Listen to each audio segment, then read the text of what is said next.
Okay, so for this video, I'm going to be talking about the centroid, moment of inertia problems, stuff that's related to that. So this is really the last two chapters of the course that we've done most recently before this exam. So these are both, this is problem 5 on both exams. This is problem 5 in the 2018 exam, which I'm going to go through in its entirety. It's a little bit longer and it covers a couple more topics than problem 5 on the 2019 exam, which is just centroid, area, moment of inertia. So I picked the 2018 exam just because it was going to be a little longer and I could show a few more topics. But if we look at first, saying on the exam, we look at what they're actually asking. So for A, they're asking for the moment of inertia about both the X and Y axes. So they're basically asking what is IX, what is IY. For B, they're asking for the product of inertia for the shaded area. So they're basically asking what is IXY. For C, they're asking for orientation of principal axes. So what is theta P? And then that also relates to theta P plus 90, because those are the orientation of the principal axes. And then we think about principal moments of inertia.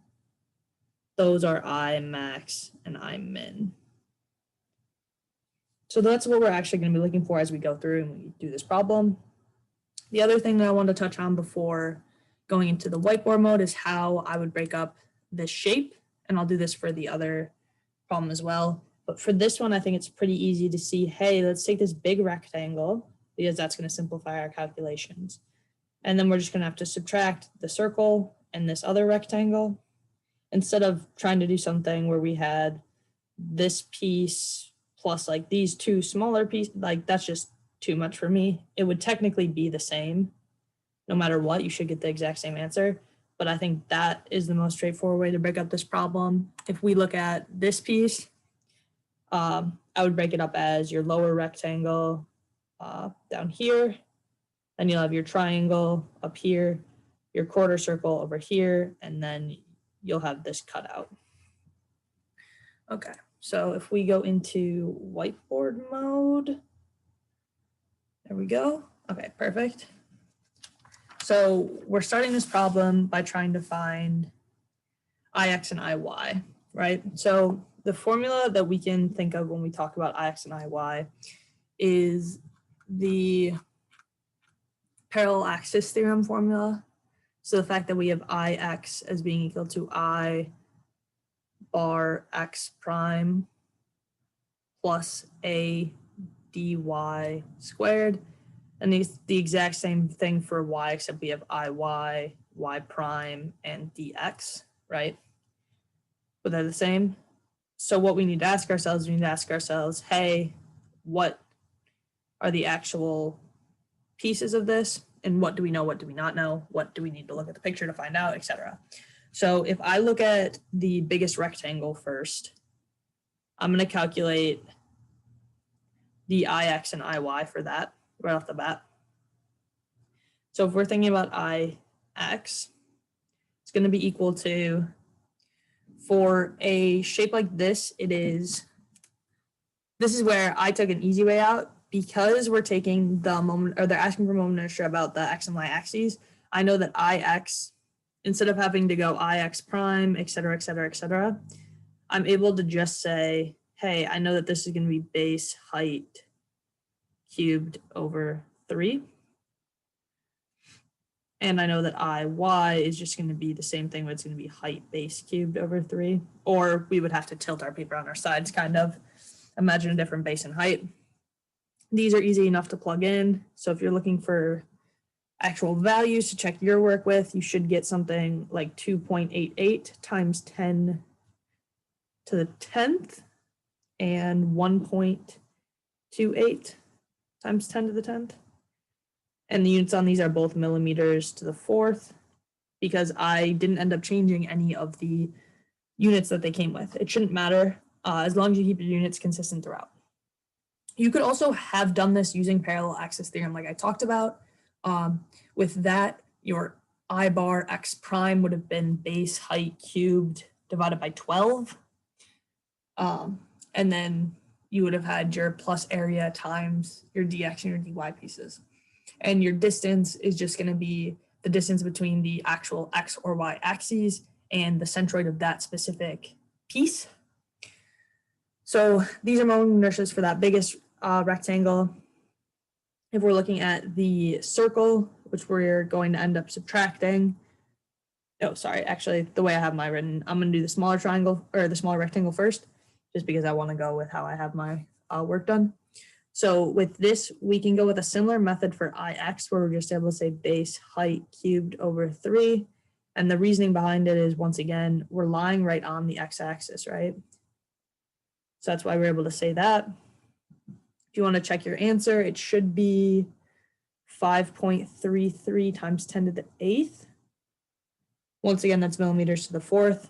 For IY, however, because we're not on the y-axis, right? There's a distance separating us. We will need to use the parallel axis theorem. So we've got height base cubed over 12. We're going to add that to the area, which is just base times height.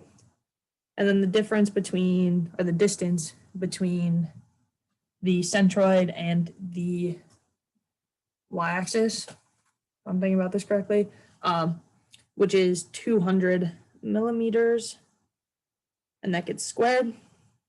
Your answer for this should be 1.73 times 10 to the 9th. And that's still millimeters to the 4th. Now for the last piece, we'll talk about the circle.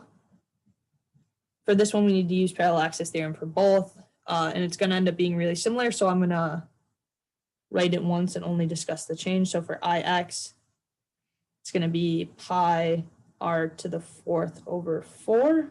So that's the I bar x prime. That's going to be plus the area, which is pi r squared. And then for IX, it's going to be times 400 squared. For IY, it's going to be the exact same thing, but this is only going to be 200 squared. So the answers for both of these, for IX, it's going to be 5.105 times 10 to the 9th. And for IY, it's going to be 1.335 times 10 to the 9th. So now if we want to actually get the total, IX or IY, we just need to more or less add these up. In our case, because we have cutouts as shapes, we're going to end up subtracting them, but that just means that IX total is going to be equal to like the IX of the big rectangle, or 1 minus IX2 minus IX3. Same deal for IY. So IX is going to be equal to, if I flip my page, it's 2.32 times 10 to the 10th, and that's millimeters to the 4th. And then we'll have IY as being 9.73 times 10 to the 9th, millimeters to the 4th. So that's part A in this problem. For part B, they're asking about what is IXY. So this is going to be a super similar process. The easiest way to think of IXY is the fact that IXY is total is going to be equal to a summation of areas times X centroid, Y centroid. So in our case, we were looking at something along the lines of, for the biggest rectangle, we were looking at base times height. For the area, our X bar was the base over 2, our Y bar, or our Y squiggle, was H over 2. For the smaller rectangle, we were still looking at the base times the height, obviously the smaller rectangle in this case, and those centroids were at 200 and 100. And then this should actually be a minus sign, right? Because we're subtracting those. And then we also subtract the circle piece, which the area is pi r squared, and then its centroids lie at 200 and 400. We could also think of this as using parallel axis theorem, where we would say like I bar x prime y prime. The reason we don't really need to include it, we're just including this piece in this case, is because for all of these shapes, they're nice and symmetrical, so this is equal to 0 for all of them. It's the real reason why we're able to say this, if you wanted to look at it technically. And what you end up actually getting for this answer, you should be getting IXY is equal to 1.11 times 10 to the 9th. Sorry, 10 to the 10th millimeters to the 4th. So that's part B of this problem. So if we look at part C, they're asking for orientation of principal axes, which basically means they're asking what is theta P. So the equation that we know and is given is the fact that tangent to theta P is equal to, and it's negative 2 IXY over, and that's IX minus IY. So the biggest, or the thing that can be the biggest issue with this problem is just knowing that you have the right IX, IY, and IXY. But if you do that, it's easy enough to plug in. In our case, we'll end up getting the fact that theta P is equal to negative 29.4 degrees. So when we talk about principal axes, we usually talk about 2 because when we think about axes, we'll have our actual normal axes. So this would be due to theta P.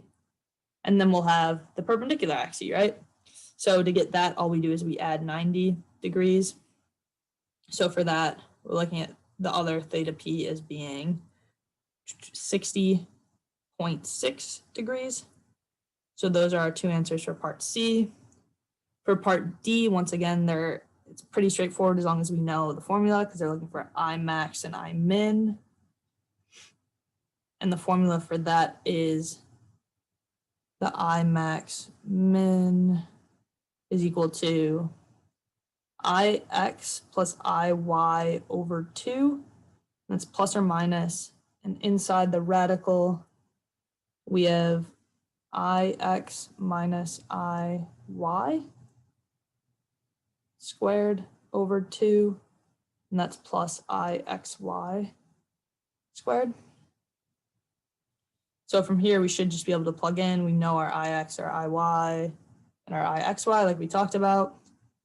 You should get an I max value of 2.945 times 10 to the 10th, and an I min value of 3.48 times 10 to the 9th. And the reason we get two values is because this is plus or minus, right?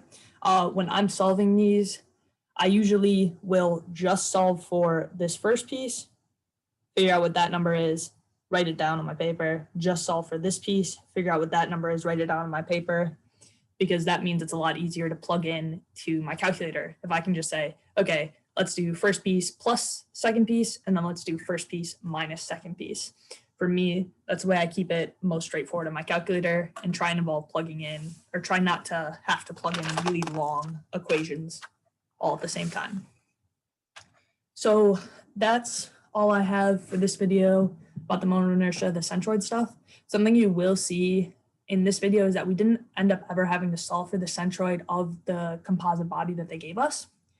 The reason for that is because they were asking us to take moment of inertias about axes, right? They said, what's Ix about the x-axis? What's Iy about the y-axis? So we didn't really care about where the centroid of the composite part was. If they had asked us for taking the moment of inertia about that centroid, then we would have had to find it first, and our distances would have been based off of that, right?